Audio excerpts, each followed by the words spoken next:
What's up guys, it's Tommy here and welcome to a brand new Liverpool news video where we will talk about Liverpool FC officially announcing that they are creating a supporters board which will give fans representation on major fan-facing strategic decisions, and I welcome this news and I'm really happy about this. When FSG tried to make Liverpool join the European Super League, there was a huge backlash, and rightfully so, and many Liverpool fans wanted fan representation on board level, me included. And of course we don't want every major decision to be made by fans, because probably then we will sign Haaland, Mbappe and Jadon Sancho in one transfer window and Liverpool FC will go bankrupt in 2 years.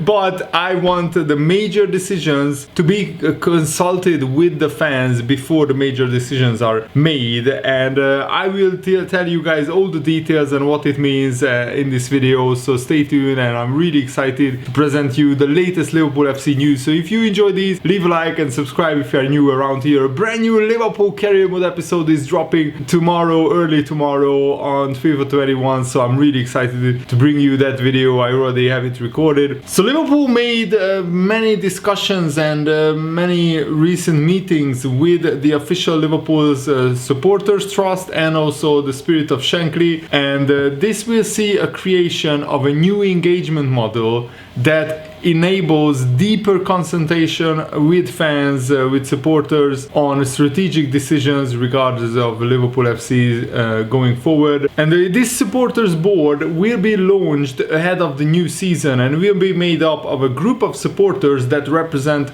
the club's diverse fan base. And it's very difficult to pick out a group of supporters that represent the majority of the fan base, but I really hope that they are doing it right and they are picking supporters from many different continents. So I want supporters representing the Asian Liverpool community, I want supporters representing the African Liverpool community, the North American, the South American Liverpool community, and of course the European Liverpool Liverpool fan community as well. So I really hope that they pick these fans, supporters very carefully on this supporters board. And this official Liverpool supporters trust will be responsible for running the supporters board, and they will be liaising with its affiliate groups and the wider supporter base in order to ensure that such representation is achieved. And this supporters board will hold regular meetings with Liverpool FC, and they will be invited to attend Liverpool's main board meetings when fan-facing strategic matters arise. And this is very important. So every strategic matter that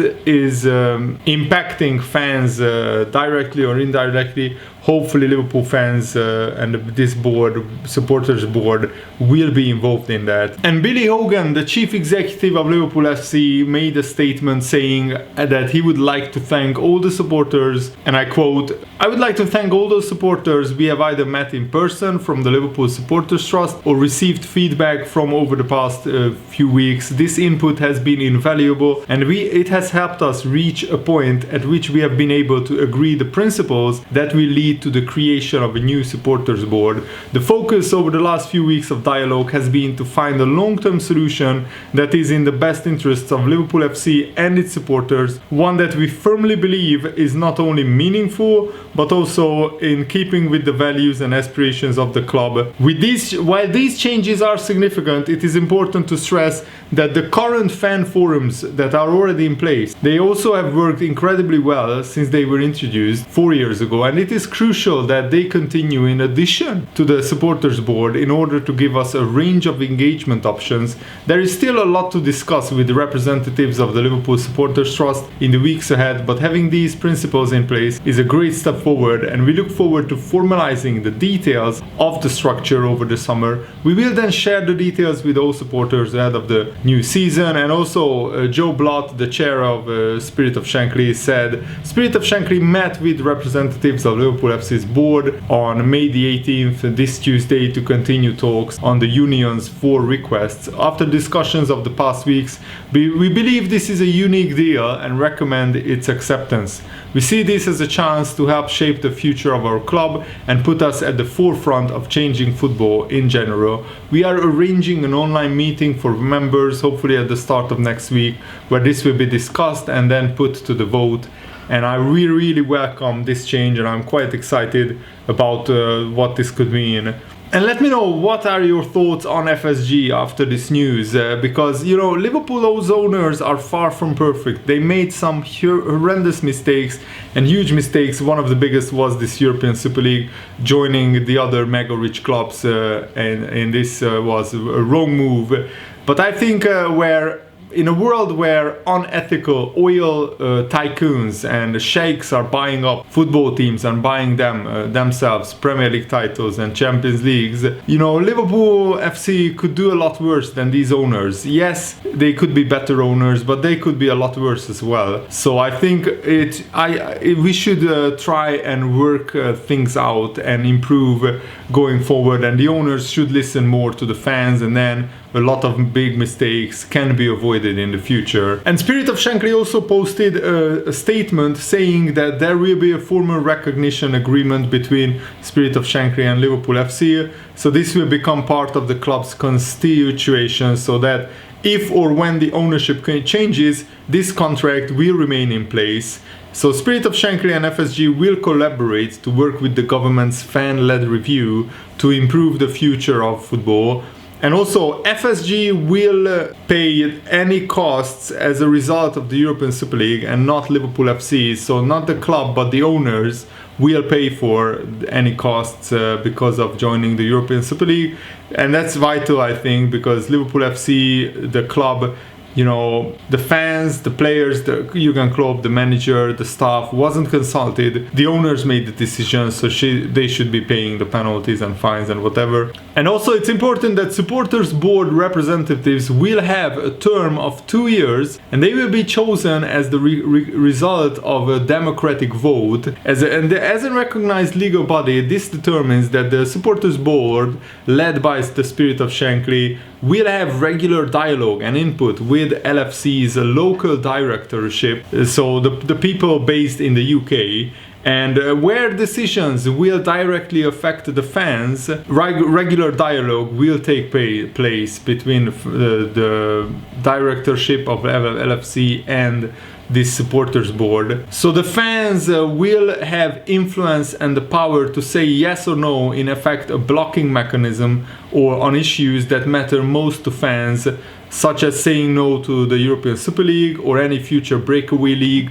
Unlike in Boston, where most talk surrounds FSG businesses and franchises, we will have a seat where football influence is the strongest. And we, I mean the Spirit of Shankly supporters group, and through them Liverpool fans. And this supporters board can lead with fan-led proposals on subjects such as ticketing, match days, diversity, and come to agreement on the outcome. Most importantly, it assures that Liverpool FC board contractually has to consult with the fans, and I think that's the biggest step in the right direction. The club's owners will confirm this in a public declaration, and I already read that statement to you guys. The details are still to be refined, but this is the basis of fan representations at Liverpool FC going forward, and I'm really happy with this. Let me know what you think. I think this is huge news. I wanted to do a dedicated video on this topic because I think it's very important. And I also want to thank the Spirit of Shankly supporters group and anybody and everybody who was involved with this process, because it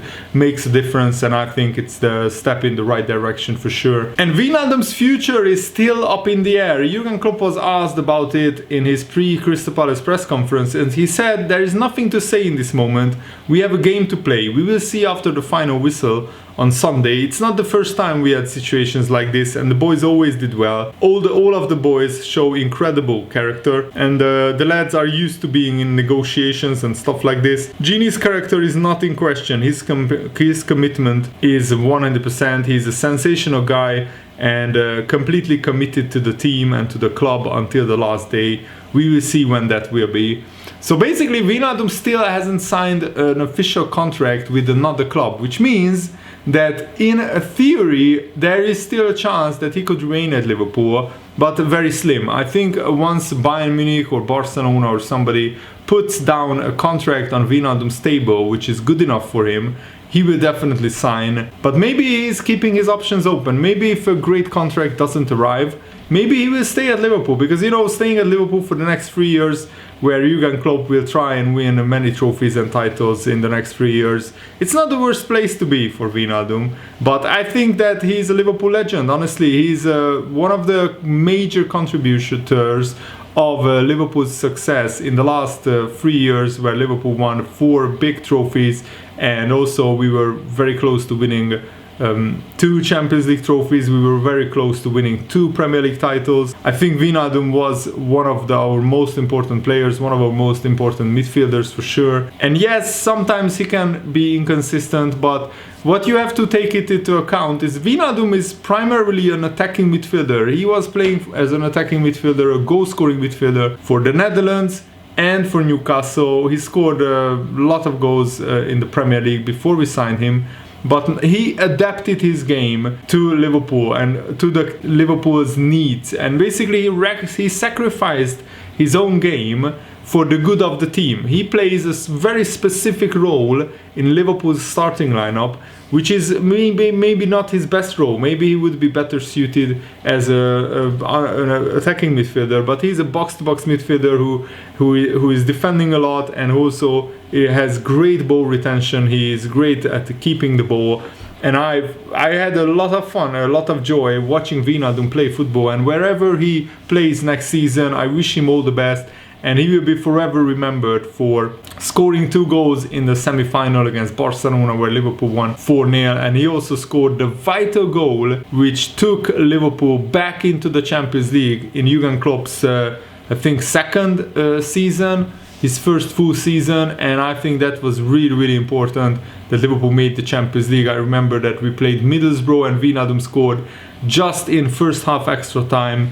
An absolutely brilliant thumping finish, thumping shot, right foot. How fitting would it be that in his potentially last game for Liverpool, he could score against Crystal Palace and send us back into the Champions League once again? That would be amazing. And Jurgen Klopp said, I would like to use this opportunity to welcome the 10,000 Liverpool fans who are set to be at Anfield against Crystal Palace. You cannot imagine how much I am looking forward to seeing you all again, or at least 10,000 of you. That's what Jurgen Klopp said. And he also continued, it is really important that with all the excitement we feel, we don't lose patience after 1 minute or something if it is not going in the right direction. We need the best support, very positive, very encouraging, all these things, like when we left each other what feels like years ago. It makes all the difference. We all need support through life. It means if it is a positive criticism, a boost, or a kick up, or the backside, or whatever, we all need that. Playing football, especially because it's a game based on a lot of things, but for sure on emotion as well. That means we were alone. We knew they are there, the fans, but we were alone in the stadium, and getting 10,000 Liverpool fans back is the best news I can imagine, and the timing is perfect because Liverpool need to win against Crystal Palace to make the Champions League.